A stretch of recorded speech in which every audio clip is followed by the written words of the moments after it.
අද ඔයගලන්ට කියලා දෙන්න යන්නේ ගෙදර තියෙන ඉන්ග්‍රීඩියන්ට්ස් පාවිච්චි කරලා බිරියානි එකකට වඩා රස රයිස් එකක් හදාගන්න විදිහ. මේක චිකන් අපි පාවිච්චි කරලා හදන්නේ. ඔයගලන්ට මේක මාරම ලේසියෙන් වරදින්න නැතුව හදාගන්න විදිහ මම කියලා දෙන්න. මාරම ලේසි, මාරම රසයි එන්න කියලා දෙන්න කොහොමද හදන්නේ කියලා. හරි භාජනයක් ලිපේ තියාගත්තා. මම භාජනයට එකතු කරගන්නවා තෙල්. මම අද හාල් හදන්නේ ග්‍රෑම් 750කින්. මම මේකට තෙල් මේස හැඳි එකතු කරගන්නවා 3ක් වගේ.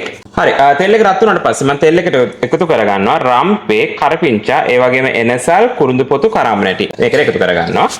හරි මේ ටික අපේ විනාඩි 30ක් වගේ බැදුනාන් පස්සේ මම මේකට එකතු කරනවා බීලුණු. මම මේ වෙලාවට එකතු කරගන්නවා මිරිස් කුඩු එකතු කරනවා මේස හැඳි 3ක්. ඒ වගේම අමු 3-5 මේස හැඳි 1/2ක් එකතු කරනවා. ඒ වගේම කහ තේ හැඳි භාගයක් මම මේකට එකතු කරගන්නවා. අපි මේක දැන් තෙලේ චුට්ටක් බදෙන්න දෙනවා. මේ වෙලාවේ බැදපු 3-5 මේස හැඳි 1/2ක් එකතු කරනවා. අපි මේකට එකතු කරගන්නවා චිකන් ටික. මේ මම ඩ්‍රම් ස්ටික් අරගෙන තියෙන්නේ. මම ලුණු රසායනෝ මේකට එකතු කරගන්නවා. මම චොප් කරගත්ත ගාලික් සුදු ලුණු එකතු කරනවා ගෙඩියක් වගේ. ඉඟුරු එකතු කරනවා චොප් කරගෙන අඟලක වගේ කෑල්ලක්. ඊට පස්සේ තක්කාලි මම ගෙඩි දෙකක් වගේ එකතු කරනවා ලොකු ගෙඩි දෙකක්. ඊට පස්සේ අපි මේක හොඳට මික්ස් කරගන්න ඕනේ මේ ටික හොඳට කලවම් වෙන්න. ඊට පස්සේ අපි මේක වහලා තියාගන්නවා චිකන් එක තැම්බෙන්න. අපි අඩු ගින්දරේ තමයි මේක තියාගන්නේ. හරි ඔයගොල්ලන්ට පේනද චිකන් එක දැන් ලස්සන පාටක් කරලා දෙනවා. තෙල් මේකේ හොඳට පෑදිලා තියෙනවා. චිකන් එක විනාඩි 20ක් වගේ තම්බගෙන තියෙන දැන් මම. ඊට පස්සේ මේ වෙලාවේ මම මේකට එකතු කරනවා පොල් කිරි එකතු කරනවා. පොල් කිරි මම මේක කෝප 2කමාරක් වගේ එකතු කරනවා. අපි මේකෙන් තමයි බත් එක උයාගන්නේ.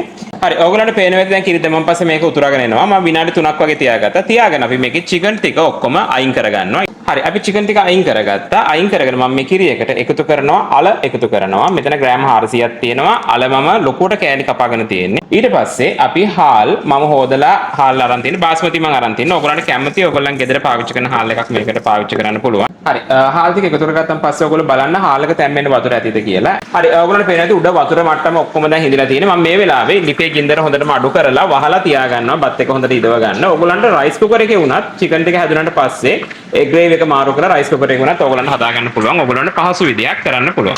හරි මම භාජනයක් ලිපේ තියාගත්තා. අපි චිකන් ටික මම බැද ගන්න යන්නේ. තෙල් එක රත් වුණාට පස්සේ මම චිකන් මේකට එකතු කරගන්නවා. හරි ඔයගොල්ලන්ට පේන ඇති චිකන් ටික මෙන්න මේ වගේ ලයිට් බ්‍රවුන් වුණාට පස්සේ මම මේක තෙලෙන් අර ගන්නවා. අපේ රයිස් එක අපි හදලා ඉවරයි. ඔයගොල්ලන්ට පේනවා ඇති මේක බිරියානි එකට වඩා රසයි. අනිවාර්යෙන්ම ඔයගොල්ලෝ try කරන්න අමතක කරන්න එපා. මොකද ඔයගොල්ලන්ගේ ස්පෙෂල් ඕනම අවස්ථාවකට මේක ඔයගොල්ලන්ට හදා ගන්න පුළුවන් ගෙදර තියෙන ඉන්ග්‍රීඩියන්ට්ස් විතරක් පාවිච්චි කරලා. ඉතින් අනිවාර්යෙන්ම ඔයගොල්ලන්ට චිකන් ටිකක් තමයි කඩෙන් ගන්න තියෙන්නේ. අනිත් කුළු බඩු වර්ග ඔයගොල්ලන්ගේ ගෙදර තියෙනවා. අනිවාර්යෙන්ම උත්සාහ කරන්න අමතක කරන්න එපා. මේක ගෙදර කට්ටියත් එක්ක රස බලන්න.